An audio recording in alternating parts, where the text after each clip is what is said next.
All right. So I created this course because I really wanted to share what I did last year.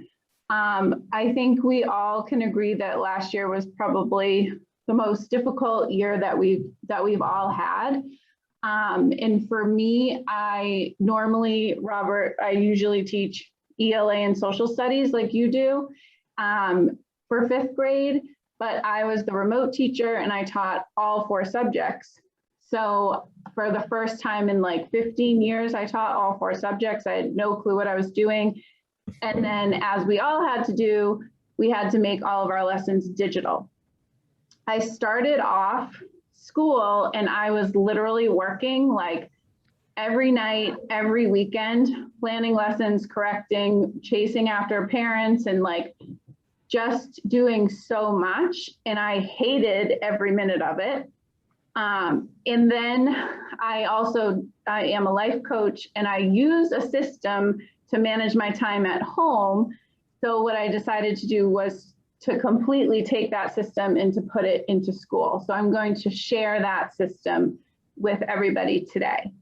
So I have a little, of course, as a teacher, I have a presentation for you. So here it is.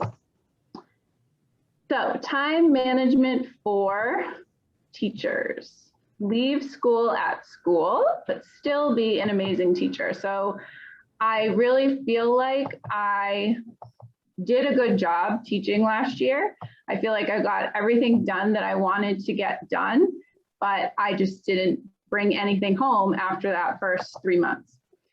So if everybody has something to write with and something to write on, we're going to just this is a pre-test. So I want to see where you are right now as far as time management and like effort that you put in at school goes. So I have 5 questions. You can answer all of them or you can answer some of them, whatever kind of stands out to you. So let me read them first. Hold on, let me let Kitty in. So number 1, what part of teaching do you procrastinate on? And what do you do instead? Number 2, on average, how many hours do you work outside of the workday? How many hours would you like to? Number 3, what part of teaching takes up the most of your time?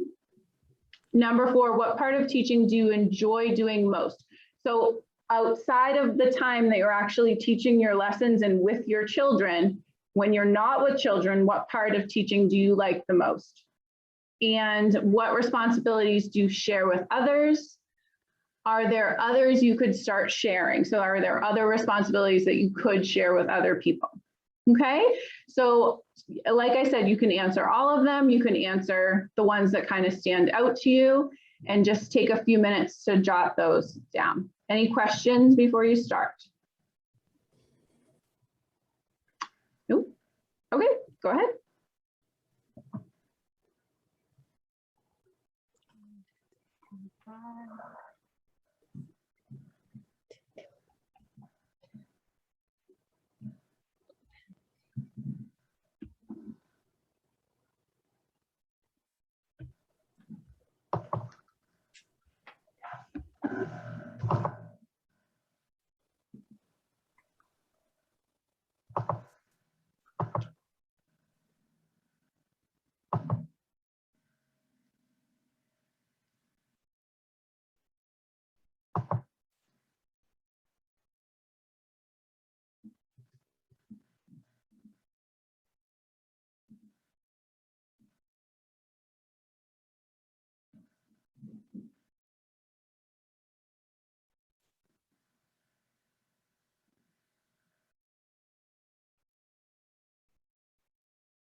Okay, so just like 30 more seconds and then we'll share.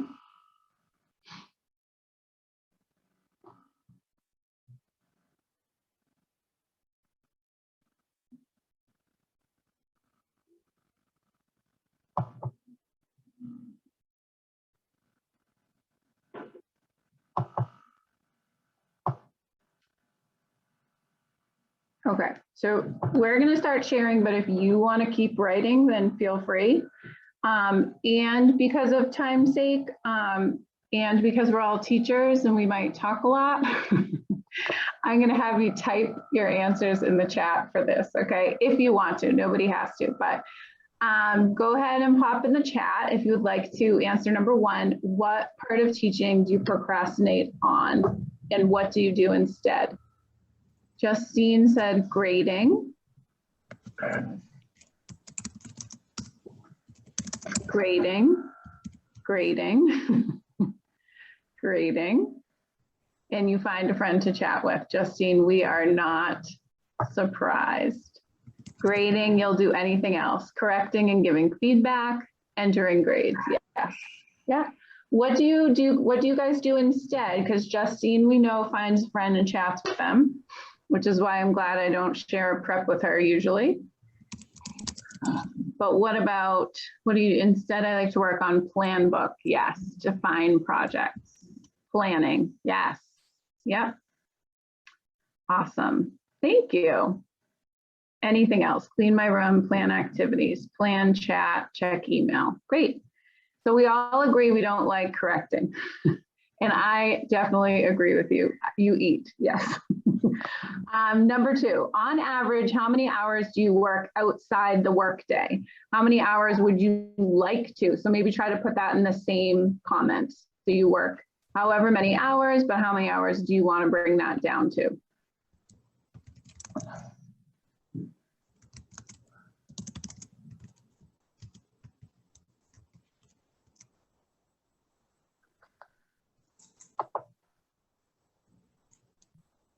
You work 5, Nancy? Okay, depends on what is happening. And this is not including last year, about 10 on average. And how much would you prefer to? 2 to 3 a week. Used to be over 10 to 15 when teaching multiple grade levels. And what do you want it to be? Would prefer 2 hours less. 0. Work 1.5 to 2 a day outside. Would like a 30-minute or so a day. I would like it to be half as much at least. That's okay. We're just answering these questions here and we're on number 2. So you can just jump in whenever you want to. Does anyone else want to add for number 2 or we're ready to move on?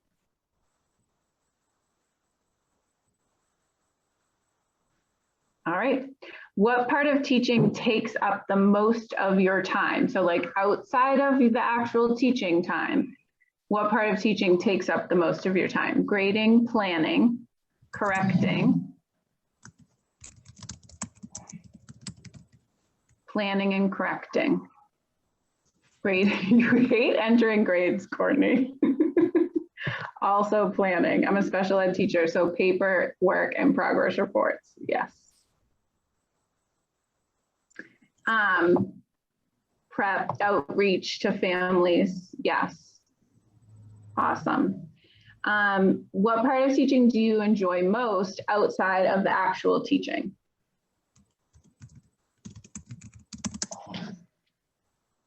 Planning, creating new projects, planning activities, connecting with students, being with your team, learning about your kids, connecting with family, students personally, looking for finding cool resources. Awesome. And then last question, what responsibilities do you share with others? Are there other responsibilities that you could start sharing? None. Jelaine, you don't share any. Buying supplies, you share that with others, or you think you could, Nicole? Copying things, co-planning. Okay. Planning. Jazzing up slides. You share that task with Jillian. That's good. That's good. And it's hard for you to plan with other people, but maybe thinking about it a little differently. All right, cool. So let's move on, and hopefully we can kind of open our mind up to other responsibilities that we can share with others. At any moment you want to talk, just go ahead and type something in the chat, or you can unmute yourself. All right, so now I want us to think of what are all the responsibilities that we have as a teacher outside of teaching. So what are we expected to do or expect of ourselves during a 50-minute prep period once a day? And you can just type those answers into the chat. Email, plan, grade, email. Copies, yes. Meetings, modifying tests. Admin, outreach to families, outreach to students, curriculum support for all content areas. Email parents, IEP meetings, planning, grading, breathing. Or were you reminding me to breathe? Creating study guides, that's a good one. What else do we have to do? There's much more, guys. Project prep, email, copies, planning, going to the bathroom. As much as we can cram in. What about our evaluations? Calling home, creating assessments. Yep.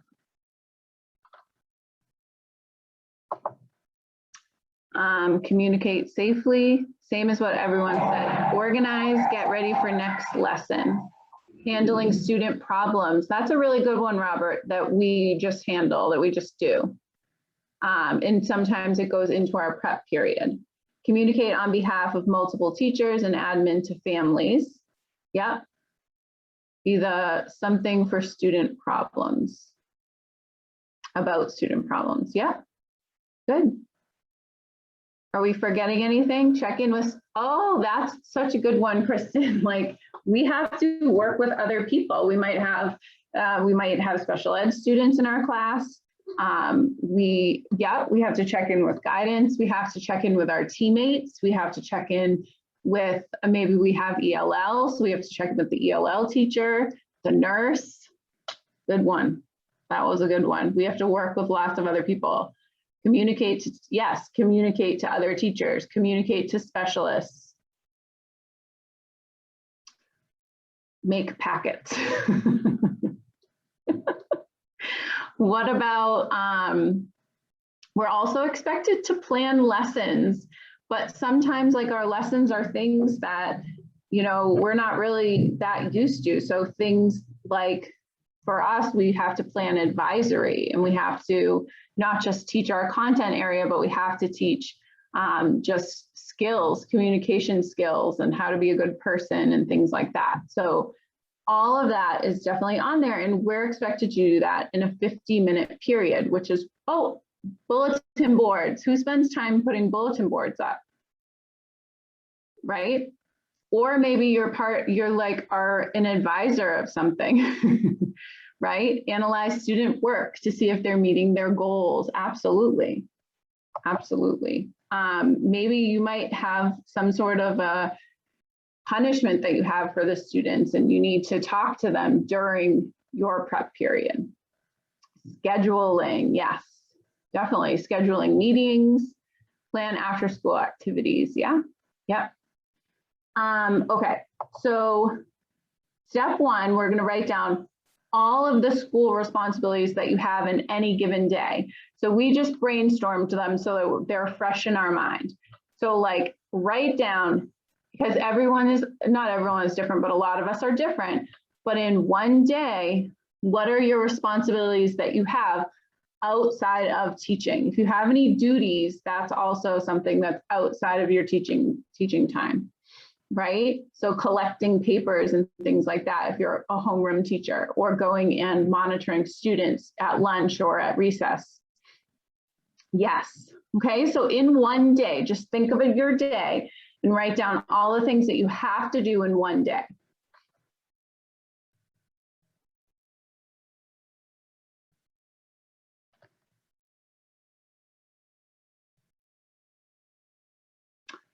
Nance, we're gonna write these ones down on paper because we all are different for this.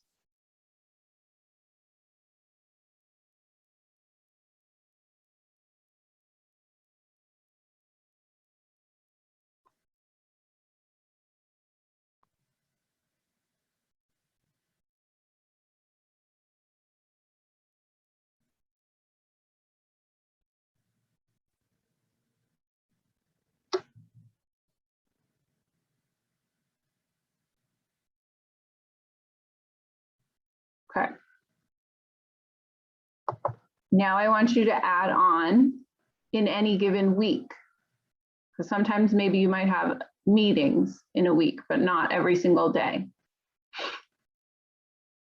Or you might have to correct a test every week, but not every single day. So what are your responsibilities that you have, then adding on to it? So like in any given week, what is a responsibility that you have to do?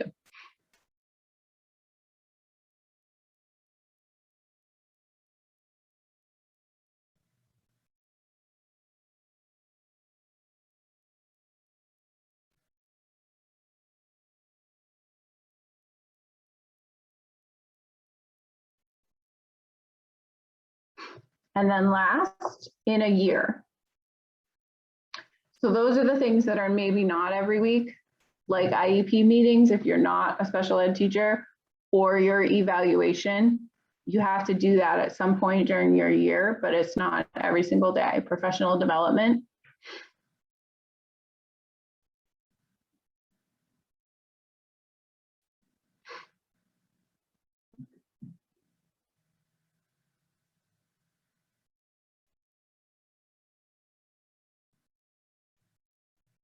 Were there any else that you thought of that we didn't come up with while we were brainstorming? I thought of like rating scales for parents. The Connors, yes. Yeah. Yep.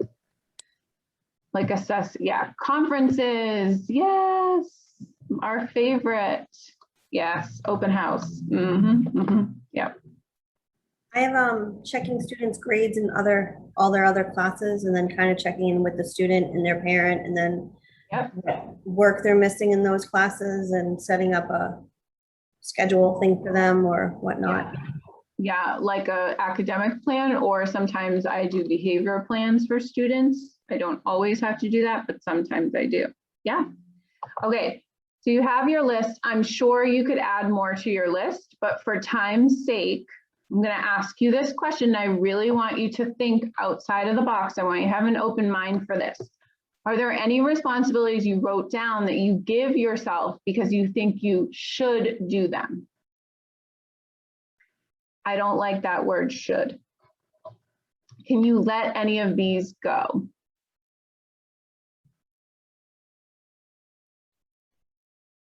So does anyone see anything that they feel like they should do, but they don't really have to do?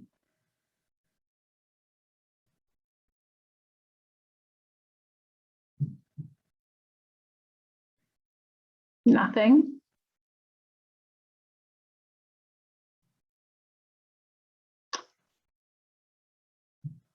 What about adding Bitmojis to our slideshows? Just teasing you. Bulletin boards, that's a really good one, Robert. Like, how often do you change your bulletin boards? Right? Can you come up with a bulletin board and just keep it up all year long? Or can somebody else do your bulletin board for you? What about correcting? Do you feel like you have to correct everything that you correct? Parent outreach. Do you feel like you have to reach out to parents for everything that you reach out to parents for?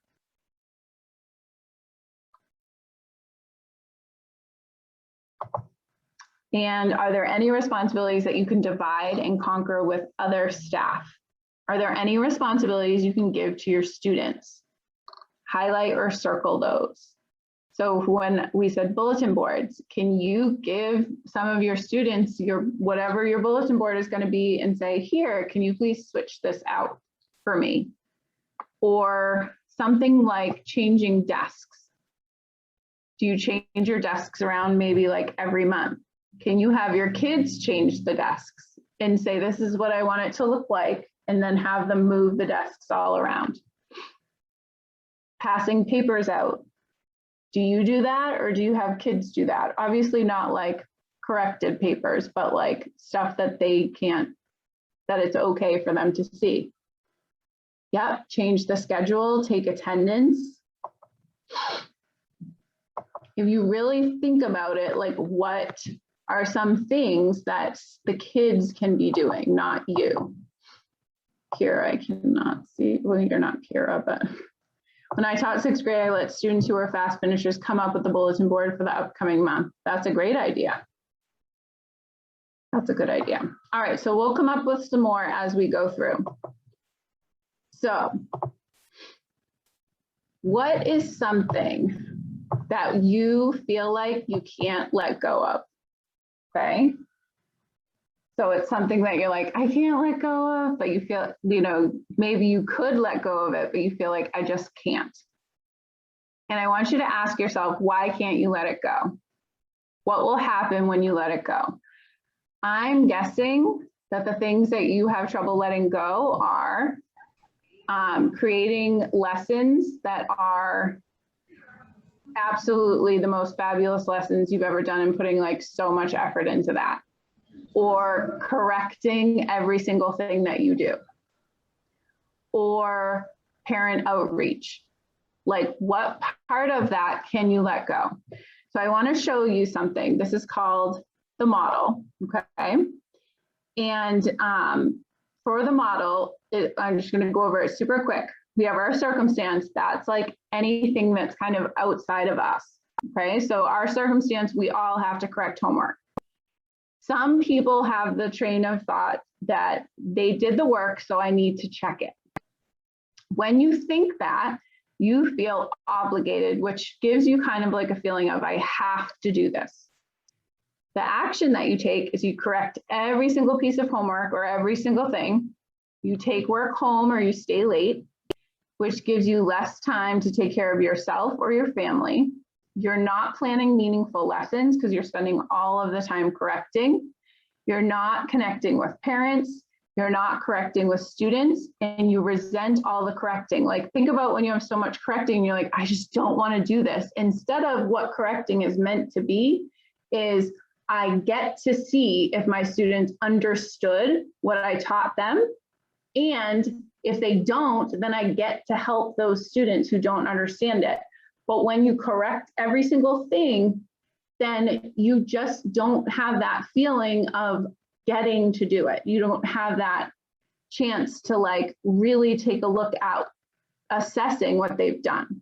So the result is you correct everything and end up feeling too tired for what matters the most. So I want to show you a different way. So if you are willing to lessen your load on correcting or on something else, like a lot of you, it seems a lot of like parent outreach, okay? So the circumstance is correcting homework. It's the same circumstance we all have to correct. That is a part of our job. It's how much we're correcting. So if you think the thought, I correct one homework a week to have time for other things, or you can think the thought, we can correct homework together in class to save time. Or you can think the thought, maybe I do not have to give homework every night. So your feeling is deliberate. I'm choosing what I'm going to give and what I'm going to correct. Your action is you choose one homework a week to assess. You leave work with time for self-care and family time. You spend time creating amazing lessons, connecting with students and families, and when you correct with meaning. So the result is I have time to get everything done that matters to me. Now, maybe correcting isn't your problem, but I want you to think of what is it that's taking up the most of your time and how can I think differently about that, okay? It really could be anything for any job. Does anyone have any questions about that or wanna like talk through it before I move on to the next step?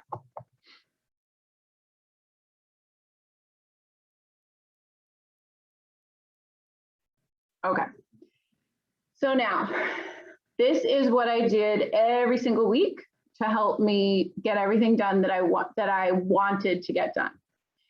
It was my weekly scheduling. So I always remembered that there's tasks that I did not have to get done and things that can be shared by other people. So I had a para and she was willing to help correct with me and things like that. So I really just decided like, what is it that I have to get done? When planning, make sure to be deliberate and choose tasks that will give you the outcome you want for that week. So don't spend a lot of time on busy work, but spend a lot of time on, this is what I want to accomplish this week. So these are the things that I'm going to put down. You want to try to plan lessons a week ahead of time, at least.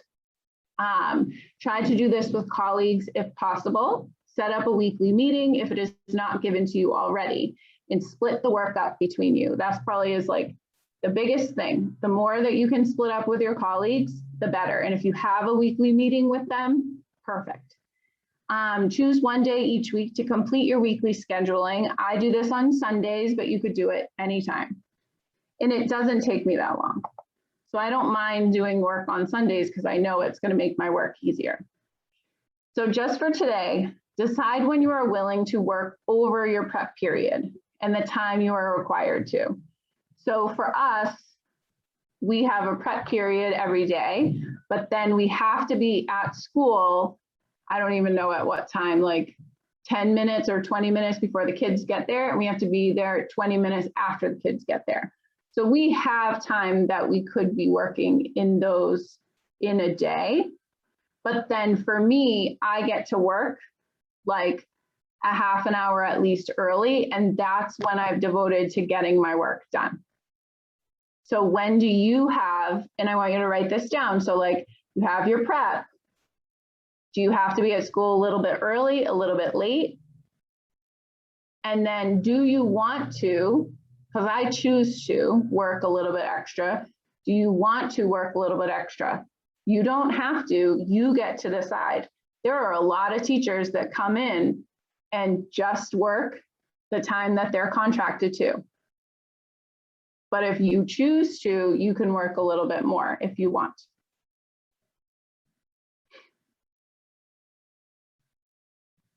And then in my plan book, right in my plan book, I put down all of these times. So in my plan book, I would write before school, after school prep, because those are the times that I work. Okay, so I would just have like ELA, science, social studies, math, before school, after school, prep. And I have that for the whole week. That's exactly where I put my plans. Okay, and then I follow these steps every single week. So I make a list of all my to-dos, my have to-dos, and my want to-dos. I put it all down. I get it all out of my head. That is so good for you because you know when you're like, oh, I have to get this done. I have to get this done. Oh yeah, I have to do this. You don't do that as much when you just one day a week write down everything that you have to get done. It just takes so much out of your brain and it's on that piece of paper. So on Sundays, I sit and I write, I have to do all these things. Then in my plan book, I plug in any meetings that I have during these times. Then this is the key thing. Remember I asked you at the beginning, what do you dislike doing? Most of you said correcting. That's me. I hate correcting. So I decided when I'm the most focused for me is the morning. That is my time that I am the most focused. So I always put correcting in the morning. So where it says before school in my plan book, I would write correct math tests on Monday, on Tuesday, correct math homework, on Wednesday, correct science homework, on like every single morning, I put whatever I was going to correct. I chose the morning because that is when I'm the most productive. It also means I get it done. I get it out of the way. And then during my prep, I can do the things that I like to do, which is planning. Okay. Does anyone have any thoughts on that? Like, when are you the most productive? When can you put that task that you dislike doing?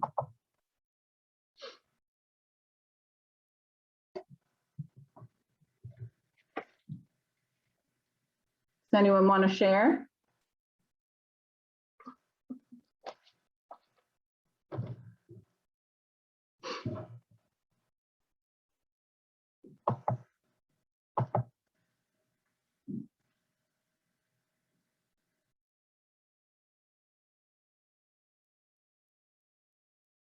In the morning, Jelaine, before school.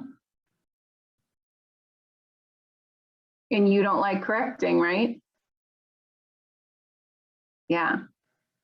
So what if you correct every single morning? Not even every morning. You don't have to correct every morning, right? You don't always have correcting. Does anyone have organizing my binders? I should do it in the morning. Kitty, watch that S word. I tried to grade in the morning and then get sidetracked by, okay, Court, actually I have a trick for that. So I also like to check parent emails and I like get sidetracked by it. So I actually would correct until, what time did the kids, let's say the kids come at 8, I would check email at 7:50. And I wouldn't open my email until that time. That's how I avoided it. And then I would like X out of my email so it wasn't there. And then I would check it again, maybe like at the end of my prep or at the end of the day. So that way I wasn't constantly, because that's what happens. Like, you want to do one thing at a time. If your mind gets sidetracked, you actually are like losing energy, because it takes energy to go from one thing to the other. Anything else? Okay. So again, the biggest thing, whatever you don't like doing, put it in the time that you're the most focused and energetic. That's the biggest thing. Okay. Number 6, then you plug everything else into your week. You put the most important first, so that if you run out of time, you skip those tasks or leave them until next week. So you always put like, okay, this week, I have to correct these tests, or I have to plan this unit.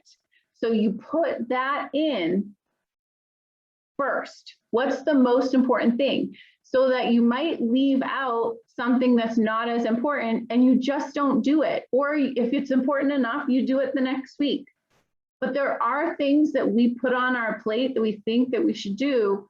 But when you really just say, I'm only working in this time, then you just get the most important things done. Okay, so I do this every single Sunday. So my advice for you is pick one day a week that you can just sit. It'll take you 20 minutes at most. You write everything down that you have to do. You put in the things that you have meetings for that are time sensitive. Then you put in the thing that you don't like doing in the time that you have the most energy. Then you put in the most important things. You might not be able to take everything off your list. That's okay. No big deal. Okay. All right, so here's a sample. I can't like show you my plan book. I suppose I could have taken a picture of it, but I couldn't find it. Okay, so here's like a list of things and like where I would put them. I don't really feel like I have to like read the whole thing aloud to you, but like email parents about a test coming up. I put Monday during prep, meet with Becca to plan chapter 8, Tuesday during prep, correct figurative language test Wednesday before school and then during prep, because I felt like that's something that would take me a long time. I need a little bit more time, or I might correct 2 mornings. Correct prep homework, correct math homework. So see how I just put everything in. Then I figured out I don't have time to correct their interactive notebooks, so I'm just not doing it. So I just put skip. I'm not going to have time next week either, so I'm just going to skip it. So there were a few things that I skipped, but other than that, I plugged everything in, and I have time that I'm working with other people, and we're breaking up the work. Does anyone have any questions about this before I move on?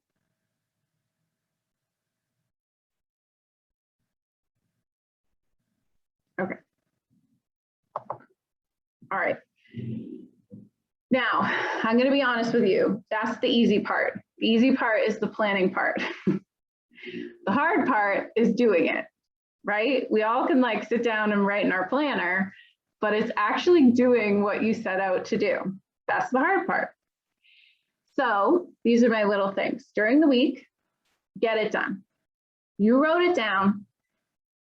You wrote it down, so that's when it needs to get done. Remind yourself, if you want to go talk to somebody else, or you want to eat, or you want to check your email, or you want to plan something, or whatever, you want to check Facebook, remind yourself that you will have time for so much more if you work when you plan to. This is when I set up to do it. This is when I'm going to do it. I'm not going to open email right now. Number 2, limit distractions during this time. Put away your phone, close your door so Justine cannot get in. Lock it. Okay? Even make a sign that says I'm working and hang it out. Please don't interrupt unless it's an emergency, and put it outside of your door. Number 3, if you don't finish something that you plan to, find another time to do it that day, like your lunch, after school, or at night. So this is almost like a punishment that you have with your brain. So like if you put it on your planner for that day and you don't get it done because you were talking to somebody else or because you checked your email, say, I have to bring it home and I have to do it tonight. So then things are never piling up. And when you almost like punish yourself, your brain says, no, I have to get it done at this time. You can try that. Number 4, if you finish something early, decide what you need. This is really important. We do not give ourselves enough rest, enough of a break. So let's say you got everything done early. Ask yourself, do I need a break? Can I go walk around and talk to people, or can I sit and meditate or whatever? Or do you have more fuel and you want to take something off of tomorrow's list? But really check in with yourself and see how you're feeling. Number 5, check off your tasks. When you do it, give yourself like a, yay, I did it. When you do that, you're training your brain to continuously do what you set out to do. It seems really weird, but it does work. So like in your plan book, wherever you put your plans for the week, check, check, check. Feels really good. And again, it trains your brain. When the week is over on Fridays or the day before you start a new cycle, take a look at all that you have done. Don't skip this part. Assess how you think you did. Do you need more focus? I have an error. Do you need more focus next week? So like, were you unfocused? Were you talking to other people? Do you need to plan less so you are not so burnt out? That is also very important. Are you planning too much? What did you do well this week? What can you do better next week? Did you create the result you were looking for? What do you want to accomplish next week? So before you finish for the week, just ask yourself these questions, and it will really help you become better at planning and executing your plans. I know I'm going kind of fast. I meant to say I'll email this to everybody, okay? So you have these questions with you. You could even write them down and just put them on a sticky near your desk. All right, last thing, because I know we're running out of time. Helpful hints. This is probably my biggest thing, and I tell it to like every new teacher. You don't have to correct every single thing. That's like so important. Have students do more. They can help you organize. They love this. Pass things out, hang bulletin boards, whatever else you can ask them do. I have kids like put my dojo points in. I have like one kid who I know is responsible and they just do it for me. Collaborate with others, divide and conquer. That's also a huge thing. Work with other people. And if you're not working well with other people at your school, maybe ask yourself why and try to figure out like, what can I do differently to work better with them? Even if you feel like they're the hard person to work with. Number 4, sneak something in here and there. For example, pull off of your to-do list during indoor recess or while they're working independently. Here and there, not always. Like, I'm not saying sit at your desk and correct. I'm just saying, like, there are times that you can take a break and say, okay, I can get this done right now. Create a big project during your prep, like creating a unit. So I was kind of saying before, you want to do like a big thing all at once because your brain gets very focused on that one thing. So plan a unit, say like during my prep, I'm going to plan this unit and I'm going to get the whole thing done during my prep, during my hour time. Okay. Number 2, this one's really huge too. Don't spend time in indecision. Make a decision and go for it. And so I'm going to ask you this. We love planning lessons. We love planning units, but how much time do you spend searching the internet or Teachers Pay Teachers, looking for something and trying to find the best possible thing that you possibly can? Like, how much time do you do that? Stop doing that. Just find something and say, okay, I'm going to do that. Like, give yourself a time limit. I'm searching for a lesson. I have 5 minutes. That's it. Don't spend all the time in the world. Number 3, don't reinvent the wheel. If it's on Teachers Pay Teachers or another teacher has done it, just use that, especially if you are crunched for time. Oh, this is big too. When correcting, don't correct every detail. Just assess what you have focused on. For example, don't correct every spelling mistake when you are assessing compound sentences. That one's really big that I think a lot of people do. All right. So I'm going to ask you now, from what I told you, what do you think is going to stop you from writing down your plan and just doing it?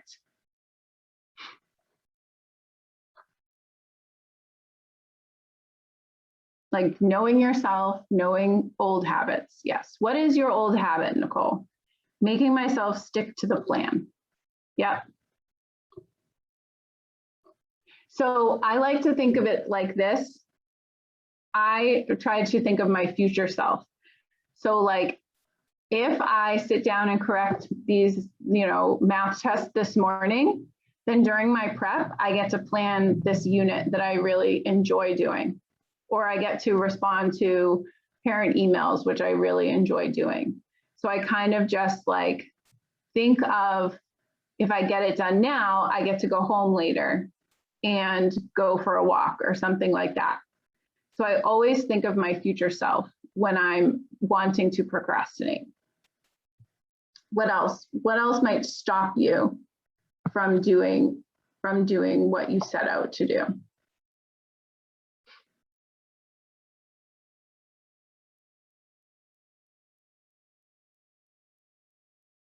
Trying to yes. Yeah. So Robert, just time limit. That's it. I have this much time to plan this lesson, and also don't plan the lesson until you correct something else. Like correct first and then plan. That probably will work for you. Like doing the thing I always say to my kids and my students, eat your vegetables first. Do the thing that you don't like to do first. Not having a clear enough plan, or when things come up I have not planned for. Great one, Jelaine. So you're creating the plan. That's what I just taught you, to create the plan every week so you have a deliberate plan. Then when something comes up that you didn't plan for, decide, do I have to handle this right now? Like Courtney, you were talking about checking emails. Do you have to check the email right now? Do you have to respond to the email at that moment? Maybe you do. Maybe it's from your boss and you have to respond to them.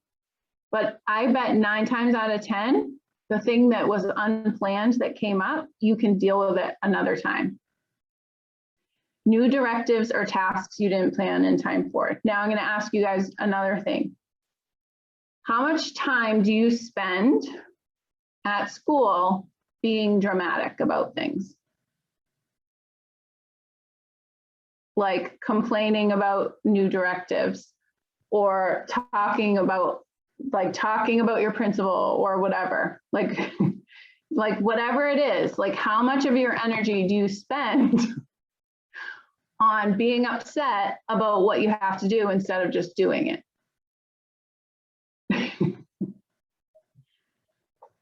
Just a thought. And I'm not, trust me, I am with the best of them and I do the same thing. But when I say to myself, I'm shutting my door because I wrote this on my planner and I have to get it done, then that's what I do. 9 times out of 10, I may have my moments that I have to vent, right? What else? Does anyone want to unmute and say like, you know, really like this is what coaching is, like talking through a problem that you might have with something or something that might stop you from doing this plan? Can I say something that you've really helped me with? Sure. Okay, so I used to get very frustrated when I'd get a parent email and I would let it consume me and want to answer right away. And you've taught me to not do that, which has really made me look at the emails in a different light because I'm waiting like 24 hours and then writing them more calmly. So that's my big Kristen Vassar tip. Yeah. That's really helped me a lot. Yes, that was my own tip that I learned from making bad choices. But anything else? All right.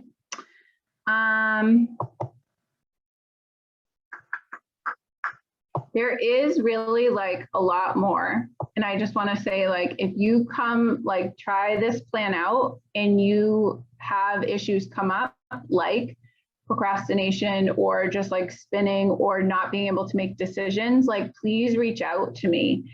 And even if I just sat with you for 1 hour, because everyone's different, I can't teach all of you everything in 45 minutes. But if I sat with you individually, I would be able to help you identify what's holding you back the most. And then we would be able to solve for that together, for sure. So what I would love for all of you to do is just try the strategy, see what comes up. And then when something comes up, because something will come up, just reach out to me. We can sit down for an hour and just go through what the problems are, and I can help you with that for sure. I also have a full course on time management and energy management. That is not for like geared towards teachers, but it's just towards in general, like things that will give us more energy and give us more time. So if anyone's interested in that, then I could certainly give you that. There's a link at the bottom and I can email, or actually I'll just put this slideshow in the actual like Facebook event. And then you can just have the slideshow to look through, because I know I went like really fast, and like following the steps and things like that once you actually get started with school will be easier if you have the slideshow with you. Okay. All right. Does anyone have any questions before I say goodbye to you? No? Okay. Before you go, please just type in the chat what you're going to do differently this year based off